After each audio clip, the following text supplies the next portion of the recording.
నమస్తే, welcome to one TV special focus. నేను మీ స్వప్న. బంగారం స్మగ్లింగ్లో అరెస్ట్ అయిన కన్నడ నటి రన్యారావు విచారణలో ఆశ్చర్యకరమైన అంశాలు వెలుగు చూస్తున్నట్టు తెలుస్తుంది. ఆమె అనుకున్నంత అమాయకురాలు కాదు అని విచారణ అధికారులు అంటున్నట్లు వార్తలు వస్తున్నాయి. బంగారం స్మగ్లింగ్కు సంబంధించి కొందరితో కలిసి పెద్ద మాస్టర్ ప్లాన్ వేసినట్టు తెలుస్తుంది. అందుకే స్పెషల్ కోర్టు ఆమెకు బెయిల్ నిరాకరించిందని సమాచారం. ఇక రన్యారావు మాస్టర్ ప్లాన్ గురించి వన్ టీవీ ప్రత్యేక కథనంలో మరింత సమాచారాన్ని తెలుసుకుందాం.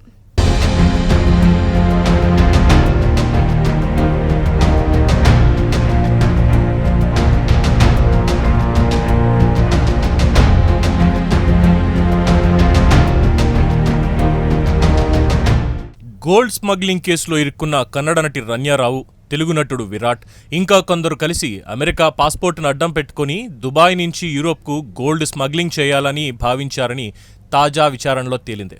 ఇదిలా ఉంటే బెంగళూరులోని ప్రత్యేక ఆర్థిక నేరాల కోర్టు రన్యారావు బెయిల్ను తిరస్కరించింది. దీనికి కారణం ఆమె వద్ద యుఏఈ రెసిడెంట్ ఐడెంటిటీ కార్డు ఉండటమే అని తెలుస్తోంది.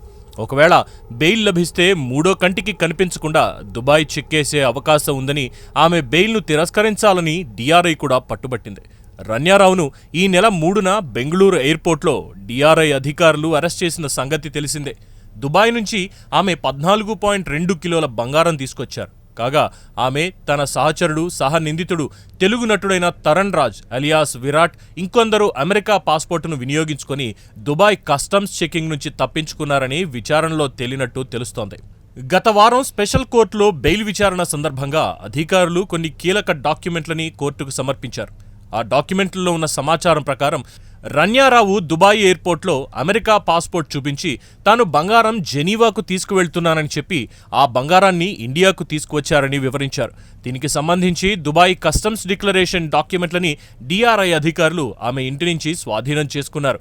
ఈ డాక్యుమెంట్ల ప్రకారం చూస్తే ఆమె దుబాయ్ ఎయిర్పోర్ట్లో తాను ఈ బంగారాన్ని జెనీవాకు తరలిస్తున్నానని చెప్పి ఇండియాకు తీసుకువచ్చారని కోర్టుకు వివరించి ఆమెకు బెయిల్ నిరాకరించాలని ప్రత్యేక కోర్టులో వాదించింది డిఆర్ఐ వాదనను పరిగణలోకి తీసుకున్న స్పెషల్ మ్యాజిస్ట్రేట్ కోర్టు రన్యారావు బెయిల్ను తిరస్కరించారు. కాగా రన్యారావు బెయిల్ కోసం సెషన్స్ కోర్టును ఆశ్రయించనుందని తెలుస్తోంది. ఇదిలా ఉండగా విరాట్ ఇంకొందరు మాత్రం ఆర్థిక నేరాల ప్రత్యేక కోర్టును ఆశ్రయించి బెయిల్ పొందాలనుకుంటున్నారని సమాచారం. అయితే అమెరికా పాస్పోర్ట్ను అడ్డం పెట్టుకుని యూరోప్కు వెళ్తున్నామని చెప్పి పెద్ద మొత్తంలో తీసుకువెళ్తున్న బంగారానికి కస్టమ్స్ డ్యూటీ ఎగ్గొట్టడానికి యుఎస్ పాస్పోర్ట్తో పాటు యూరోప్ ప్రయాణం గురించి అధికారులను తప్పుదోవ పట్టించారని విచారణ అధికారులు కోర్టుకు వివరించారు. రన్యారావు విచారణలో భాగంగా ఇండియాతో పాటు దుబాయ్లో గోల్డ్ స్మగ్లింగ్కు సంబంధించి అతిపెద్ద సిండికేట్ పనిచేస్తోందని డిఆర్ఐ గుర్తించింది.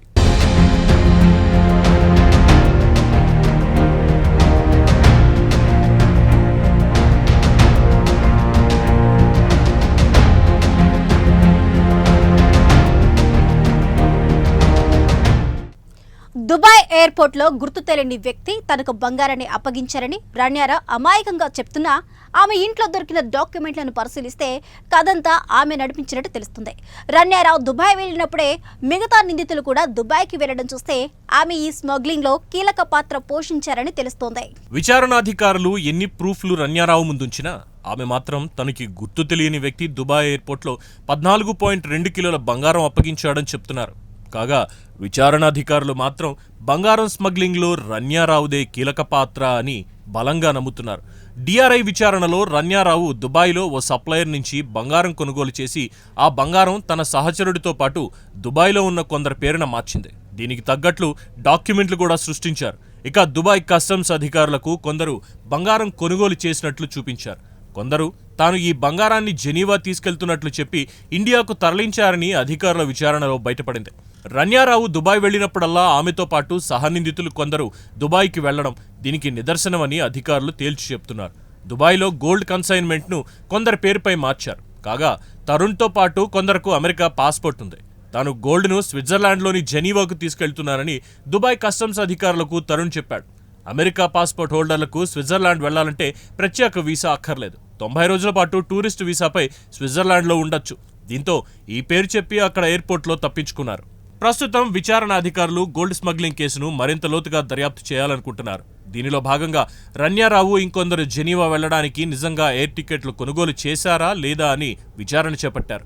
ఇక దుబాయ్లో కస్టమ్స్ కళ్లుగప్పడానికి ఆమె బంగారాన్ని దుబాయ్ ఎయిర్పోర్ట్లో మెడికల్ ఎడిసివ్స్ బ్యాండేజీలతో తన బాడీకి చుట్టుకున్నారని విచారణ అధికారులకు చెప్పారు. విరాట్తో కలిసి ఆమె దుబాయ్కి 25 సార్లు వెళ్ళొచ్చారు. అయితే మార్చి 3వ తేదీన రన్యారావు ఉదయం దుబాయ్ వెళ్లి మరుసటి రోజు తెల్లవారుజామున తిరిగి రావడం విశేషం. ఇక టికెట్ల బుకింగ్ల విషయానికి వస్తే రన్యారావు భర్త జతిన్ హుక్కేర్ క్రెడిట్ కార్డులపై బుక్ చేశారు. దీంతో డిఆర్ఐ అధికారులు తనను ప్రశ్నించకుండా ఆర్డర్ ఇవ్వాలని జతిన్ హుక్కేర్ కర్ణాటక హైకోర్టును ఆశ్రయించారు. ఇక రన్యారావు విరాట్ల మధ్య దశాబ్దం నుంచి పరిచయం ఉందని తెలుస్తోంది. కాగా ఇరువురు కలిసి యూఏఈలో వజ్రాల వ్యాపారంలో భాగస్వాములు. కాగా యూఏఈ కంపెనీ పేరుతో వీరిద్దరూ గోల్డ్ స్మగ్లింగ్ చేశారు. మరోవైపు వీరిద్దరూ థాయిలాండ్, స్విట్జర్లాండ్, ఆఫ్రికాల నుంచి బంగారం తెచ్చి దుబాయ్లో విక్రయించారని డిఆర్ఐ అధికారులు చెప్తున్నారు. దీనిపై కూడా దర్యాప్తు చేస్తున్నారు. కాగా ఈ బంగారం కొనుగోలుకు డబ్బు ఎలా సర్దుబాటు చేశారు అనే అంశం విషయానికి వస్తే ఇండియా నుంచి హవాలా మార్గంలో దుబాయ్కి పంపించి అక్కడ బంగారం కొనుగోలు చేసి ఇండియాకు స్మగ్లింగ్ చేశారని డిఆర్ఐ అధికారులు చెప్తున్నారు.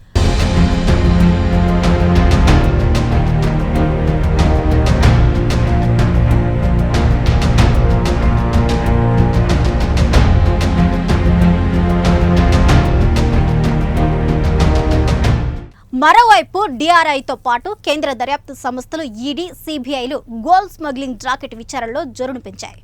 బెంగళూరు, ముంబైలో రన్యారావుతో సంబంధం ఉన్న వ్యక్తులతో పాటు ఆమె భర్త జతిన్, నటుడు విరాట్, కొందరు ఆస్తులు, వారి రియల్ ఎస్టేట్ వ్యాపారాల గురించి ఆరా తీస్తూ ఉన్నారు. అలాగే దక్షిణ భారతదేశంలో ఒక పెద్ద సినీ నిర్మాత, ఫైనాన్షియర్, పొలిటికల్ కనెక్షన్స్ ఉన్న వ్యక్తితో రన్యారావు భర్తకు సన్నిహిత సంబంధాలు ఉన్నాయని చెప్తూ ఉన్నారు. వీరి పాత్ర ఎంతవరకు ఉందో విచారణలో మరిన్ని అంశాలు వెలుగు చూసే అవకాశం ఉన్నాయని డిఆర్ఐ అధికారులు చెప్తున్నారు. చూడాలి మరి ఏం జరుగుతుందో. ఇది వాళ్ళ special focus. Keep watching 1 TV.